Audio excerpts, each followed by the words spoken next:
Okay, so we have the self part two. God is of our own making. All right, so we left off where? So we have this energetic toroidal field surrounding us. Yes, I'm just going to do a share screen just to just to give a little visual. There we go. There's the self that contains the mental, emotional, astral, you name it, everything's in there. That field surrounding us. And as you can see, at the very heart of that field, which we call our beingness, there is that 0 point, that 0 point of stillness that's in our inner being. And of course, that field is what I think, did I just say this? This is like the fourth time I've made this video. Can't remember what I've said and what I haven't said. And I think the cat's going to want him pretty fast, pretty soon. Anyway, um, this field gives us our beingness. And we know that we can turn inwards into our beingness and find that still point. And that still point, when all vibration stops, well, hold on. We can get to that still point. And what that still point is God.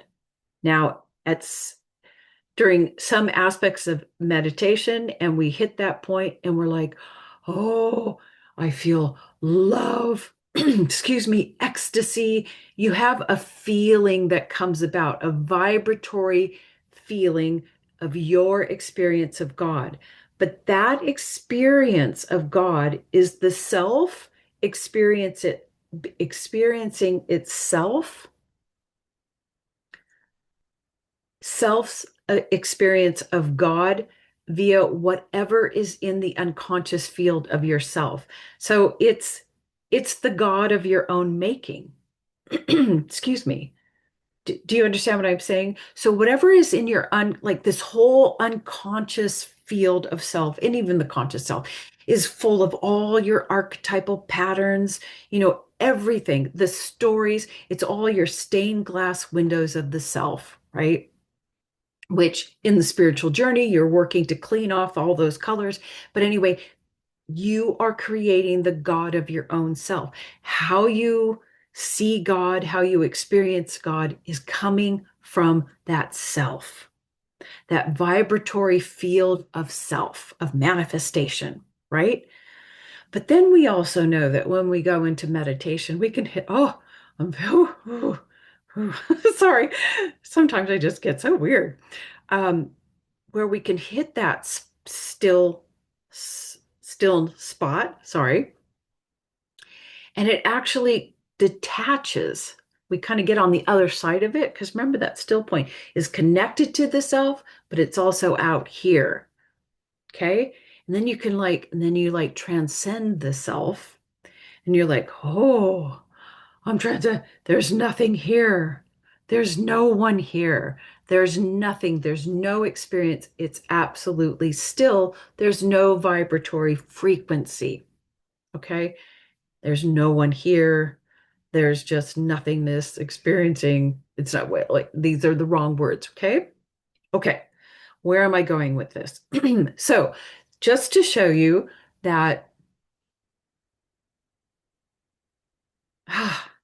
that we do experience God of our own making. And that when the self falls away, this is why people say, and God has died, right? If you see Buddha, kill Buddha. If you can still experience God, there's still a self lingering. We must kill the self.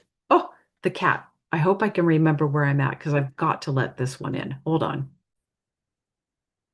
Okay, I don't know where I left off. Something I think we're killing Buddha. We're going to kill ourselves off. Anyway, let me just say, as we're going through the spiritual journey and we have this self, right? We start and say we have an awakening, right? And we're like, oh, oneness. And now we've kind of awakened um, to what we would call a unity consciousness. also known as God consciousness, because now we're seeing the world in a more unified field kind of way. Um, we may even say there's a no self here, but in this field, there is still, okay, in this field, in this unitive state or God consciousness state of awakening, which I would say like so many people have awakened to this level of awakening. And it truly feels like enlightenment. And it truly feels like there is no self. But this is the false no self experience, right? Okay, where am I going? Oh, it gets so confusing. And I can talk about this because I have been there and I have made the mistakes of understanding. But anyway, so I am talking from experience because hmm, I thought I was in no self, but apparently there was a self still lingering, even in this unity consciousness state. Anyway, but in this during this unified state of awakening or God consciousness level of awakening, you go along and you do have the experience. So your ego is the first thing that goes away, or that aspect of ego that is a problem, right? It's not the entire ego, it's that aspect of the ego that's going out there and it's what just the problem side, the devil side, not the angel side. Um, and when it falls away, like it happened to me many years ago, you can feel it because this is an energetic, manifested thing. It's a tangible, measurable thing. When aspects of the ego go away, you can feel it. And I think many people who have falling away of huge chunks of ego could say, oh, it's falling away of the self. But no, no, no, because there are definite markers. Okay. So anyway, ego falls away. And then, ah, just lost my train of thought. Anyway,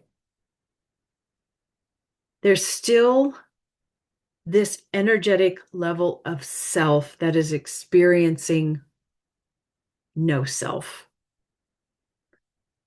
And I don't know at what point, like, there's no, how does it determine that self is going to fall away or dissolve? I don't know what the trigger is. But when the self does fall away, it takes away your experience of God. It's complete nothingness. There is no, you don't feel, you don't experience anything anymore because how can, it's like I'm using all the wrong words, but how, if your identification shifts to absence and meta manifestation at the same time, but mostly absence. Oh, I can't, like, my brain just went dead because I'm still so new to this. I guess I got to lower my hand on Zoom. But anyway, the tangible feeling when the self falls away is a huge weight is gone. Like it's huge. There's no more of an experience, right? There's still there's still a sense of a self because there's another I functioning here. It's the higher I. The brain is also transitioning into working more unified, but it's now the I that is working is a higher level I. I'm saying this all wrong. Sorry, I'm getting dizzy because this is still so new to me. And what also falls away when the self falls away is you lose your sense of beingness. What I experience is I can't experience my own beingness. Whereas before, When the self was there, I could like turn inwards and I could feel like all this power and bliss or whatever. Not so much love because that wasn't in my unconscious now self. Um, you know, like this great, huge vibratory power, that's gone. God is gone. And I don't have the inner movement anymore. The brain is not looking for a self so much to fix. Now, you're saying, oh my God, this sounds terrible. And in a way, it kind of is. Um, it kind of is. But then, of course, what is left? What's left after the self falls away is the body which has always been connected to that still point of the true Godhead, right? And it's not having an experience, it's having a knowing. It's having a direct knowing experience of reality and God. Oh, yeah. Because I am so new to this, just a month or two into it, I'm definitely not like Suzanne Marie or Angelo DeLulu or whatever. But these are the markers, and this is what happens when the self falls away. It now you're like going back. And what's left is the body, like I said. And remember that the etheric, the soul now is like fully clear, fully able to express itself, but it's also expressing those samskaras and ancestral things. So, what you can still have stuff coming up, but it's coming out from the body with no story, no emotion, just a vibratory release. And then when that gets cleared, and so, and just to go back, when the self falls away, we've killed Buddha on the road. We found a self and we killed him. What comes next is the resurrection. So we've had the death of the self, right? Like Christ on the cross, death of the self. We take some time, we do some integrating, we purge, and then we have a resurrection of our true Christed self that will begin to manifest through the physical vehicle. This is the return of Christ consciousness. This is, I don't even like, this is beyond me, but you get the picture. This is, we lose God, but we gain Christ, which is a beautiful thing. And we live through a direct knowing of the divine Godhead. There's a clarity in your body because now your senses are, what is Suzanne Siegel, the infinite, the sense organs of the infinite? Yes. Now they can actively act as they were meant to act, as sense organs for the infinite, and you have direct knowing.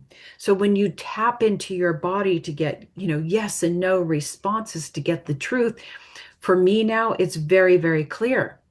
Whereas before, with the self, there was too many filters to go through. Anyway, what I'm trying to say is initially it sounds like the falling away of self is not a good thing, but it's what has to go away in order to embody your Christ self. Okay, that's enough. I hope it made some sense. And of course, this video is long as usual, but that's how I roll. Okay, until next time.